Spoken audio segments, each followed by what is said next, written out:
I wanted to tackle this under four headings, basically. My first impressions and why there is such little information on the theme of this film. Why did all this happen? Why was it allowed to happen? And what can we do now? And I took the trouble of ensuring a little bit of research. I spoke to officers who were in the Military Operations Directorate on the 19th of January 1990. And I asked them for their impressions, and I will reveal some of the things that they told me to. So mine is a very dispassionate perception from a professional soldier's angle. People have forgotten the 19th of January because it was convenient to make them forget it. No awkward questions, no investigations, no finger pointing. We were at a very confused stage on India's post-independence history in 1990. I will allude to this as we go along. There were too many things happening in 1990. Someone should ask me, where was I on that day? Was I in Kashmir? No, I was not. I was sitting at the other end of the world. I was in Jaffna. I was in Jaffna at this particular time, and I didn't even hear about this for the next 3 months. I came to know about what happened 3 months later. This was a world about Sri Lanka, about Pakistan's borders, about Siachen Glacier, the falling rupee, inflation, no leadership, and the world was all coming apart, with the Cold War having just ended. So no one was reporting with sufficient depth. We really had no idea what was hitting us. It was happening just too fast. So soon after the event, we were seeing a situation where the confidence of the separatists was supreme. They perceived Azadi was at hand. In the prevailing chaos, people were walking to and fro from the LOC. This is hardly known to people, that actually there were people on the line of control who were walking across and said, Kashmir banega Pakistan. That is the kind of messaging which was going on at that particular time. It was actually touch and go for India at that time. India came down very heavily, all guns blazing. A counter-terror and a counter-separatist campaign commenced with kinetic power as the main means. And that was the correct decision. That was the correct thing to do. From then on, it was a question of restoring order, not investigating to see what brought about that disorder.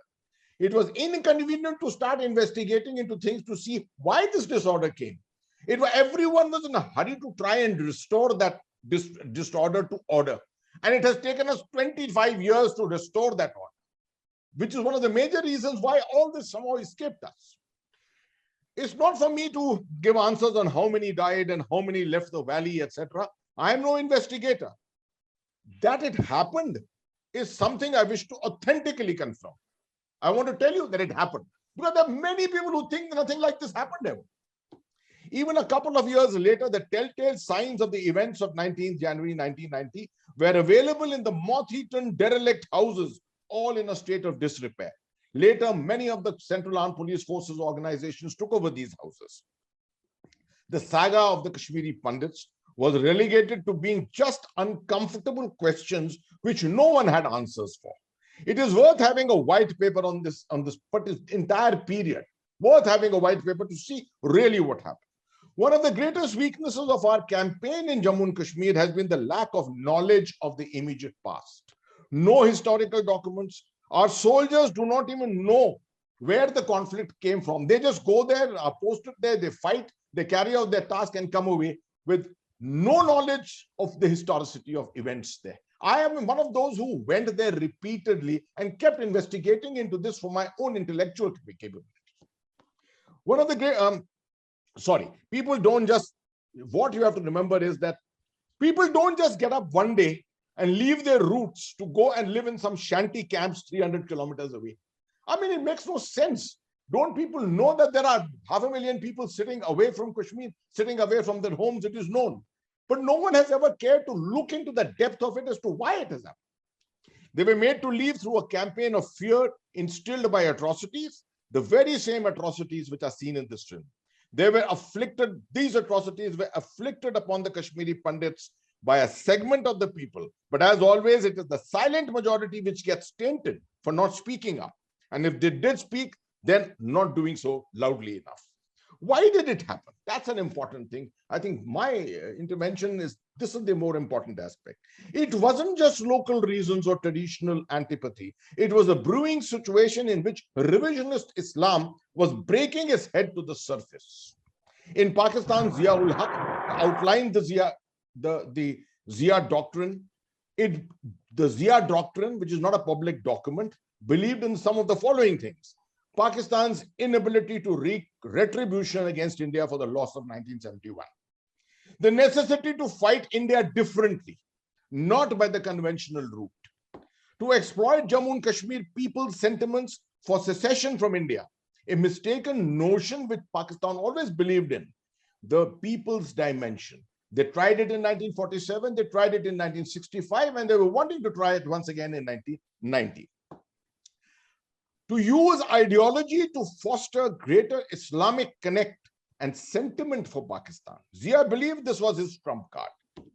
Zia also believed that the Kashmiri Muslims could be united far more through obscurantist ideology. Linking them to Wahhabist ideology would always obtain the support of the Saudis, the main sponsors of the Wahhabi ideology.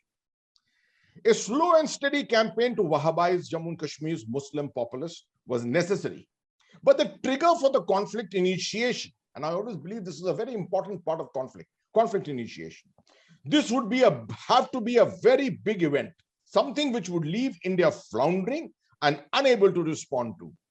This was the extermination and the expulsion of the Kashmiri Pandits to achieve a form of ethnic cleansing which would lay the Kashmir Valley open to reception of the obscurantist Islamic ideology and ensure increasing public antipathy against India and its army.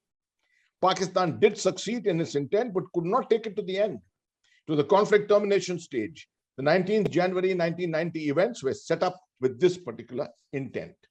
My interaction with some officers, as I was telling you, who were then serving in the Military Operations Directorate on that particular day, tells me that on 19 January 1990, India was treating, and the army was treating, and the government was treating this like a non-event.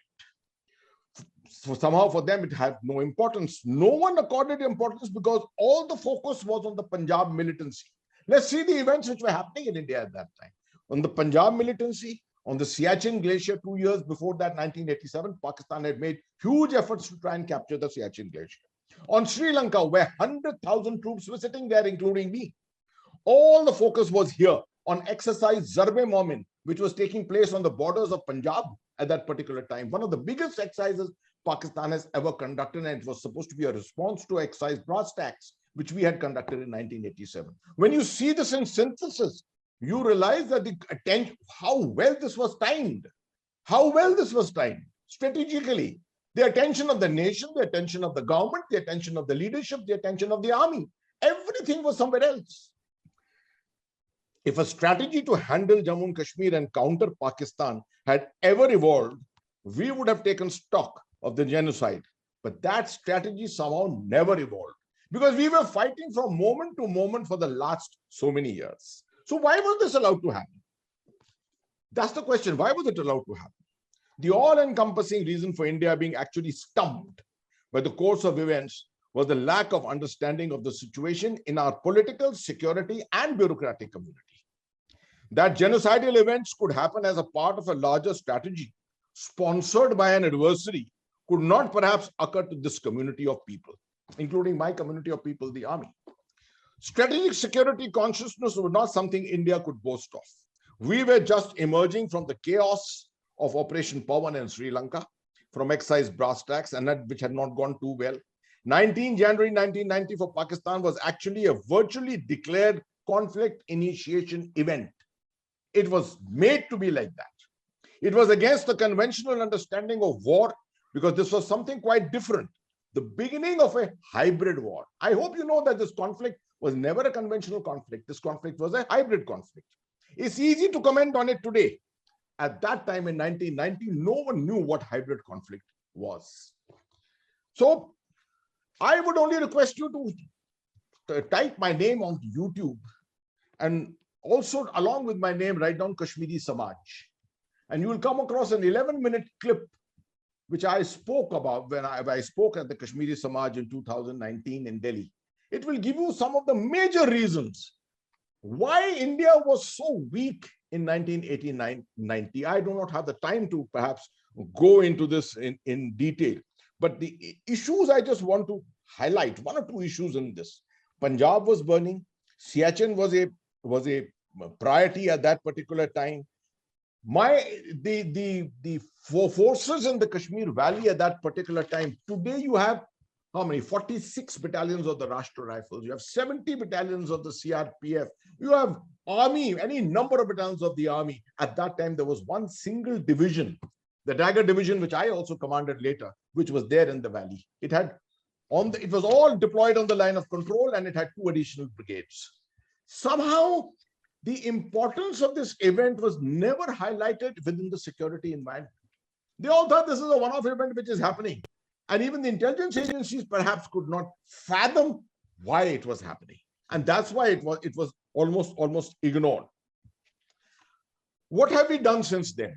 My last bit, what have we done since then? Efforts to bring back the Kashmiri Pandits have been constantly under threat by terror groups. They continue to be. Through the calendar years, you find Nadi Marg, which is also reflected in this film very well. You've had Vandhama. You had Chitta Singh Pura against the Sikh community in 2000.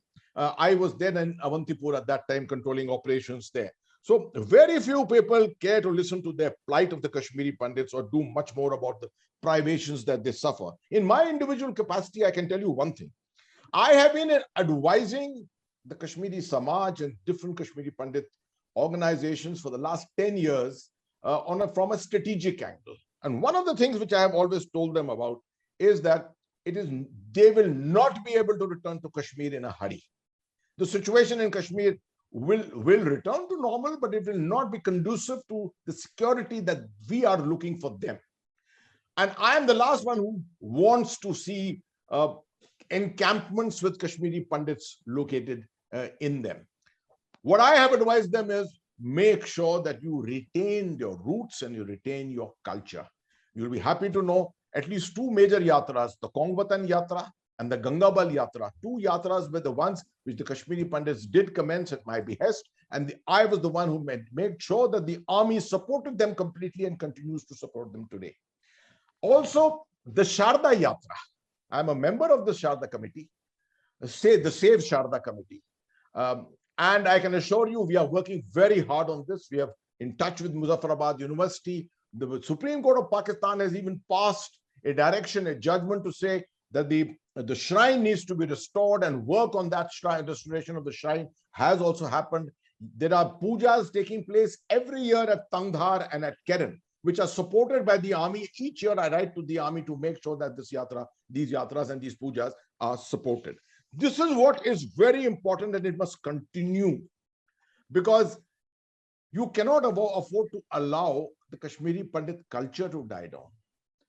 I am very confident that in the near future, with the support of the government probably bringing in greater focus or development, etc., we will be able to stabilize Jammu and Kashmir. But Jammu and Kashmir is just too strategically important, with too many eyes of too many adversities all the time on it. This is something that we will have to take care of. I will be ready to answer any questions which are there, but I do want to say at the end that this movie has actually moved my heart tremendously.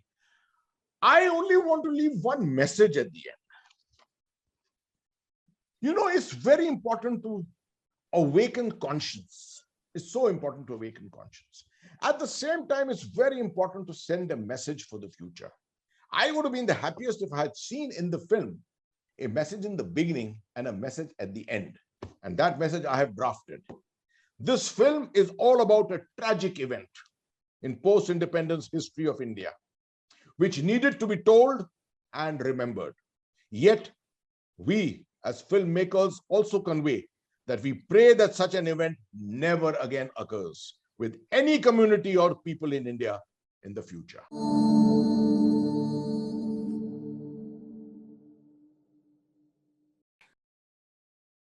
Please remember to subscribe to us and switch on the notifications for this channel. For our other social media links, more content, and to support our work, please visit citti.net. Dhanyavad. Namaskar.